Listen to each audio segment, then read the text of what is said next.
costa norte de Colombia, en el corregimiento La Caulla, se encuentra Eusebio Ramos y su familia, quienes trabajan en el campo cuidando una finca a las afueras de la capital de Bolívar. Su patrón Rómulo Sánchez le pide que para el próximo mes desmonte 10 hectáreas de tierra con un grupo de trabajadores con el fin de vender toda la producción al por mayor. Buenos días, ¿dónde está la gente? Buenos días, patrón. Emilda, el tinto para don Rómulo. Capitán, silencio. Che, vaya para allá, perro mamón.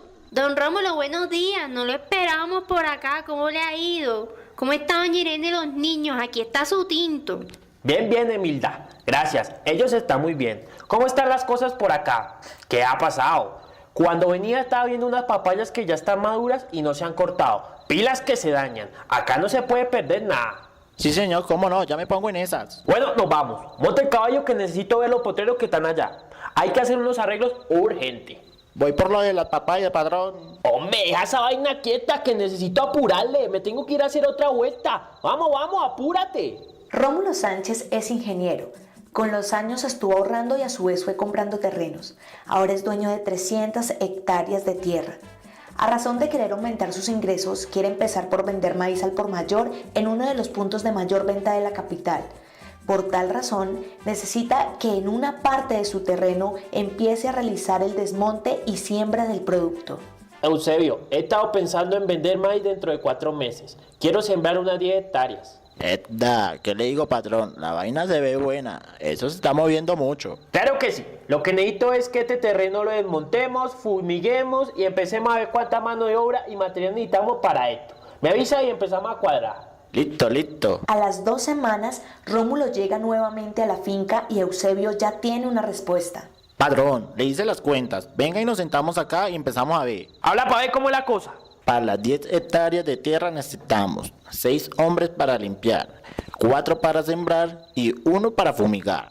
En conclusión, serían 11 hombres por hectárea. Es decir, 110 hombres. Bueno, hay que empezar a movernos y conseguir la gente. Pasados los días, Eusebio logra conseguir a 85 trabajadores de los 110 que necesita para empezar a limpiar el terreno que acordó con su jefe. Los trabajadores llevaban 9 días trabajando cuando sucedió lo inesperado. ¡ay! ¡Emilio, corre! ¡Tato sufrió un accidente con el machete! ¡Apúrate! ¿Qué pasó? ¡Ay, mi madre! Toca llamar a Eusebio. Vamos a sacarte maíz ya antes que se dé sangre. ¡Ey! ¿Qué pasó? Hombre, que Tato casi se quitó un brazo. Fue a machetear, calculó mal y suácate, salió un poco de sangre. Nos vamos ya para el camo. Por el camino le avisamos al patrón. Tato, uno de los empleados que estaba desmontando el terreno, sufre un grave accidente. En el hospital le dicen que su condición es estable, pero deben asegurarse de reportar lo sucedido a la ARL a la que se encuentra afiliado.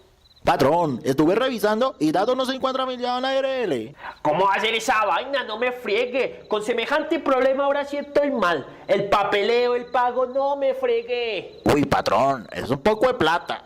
¡Qué vaina! Rómulo tuvo que pagar los gastos de Tato, su empleado, ya que por error olvidó incluirlo en la ARL que por obligación debían estar él y sus compañeros por si se presentaban este u otro tipo de accidentes. Actualmente, Tato está indemnizado por Rómulo debido a un pequeño descuido: no revisar detalladamente que todos sus trabajadores se encontraran afiliados al sistema de riesgo laboral. Rómulo aprendió la lección. Sabe que para una próxima ocasión deberá ser más cuidadoso. Por su parte, Tato se encuentra recuperado satisfactoriamente por el accidente en su brazo.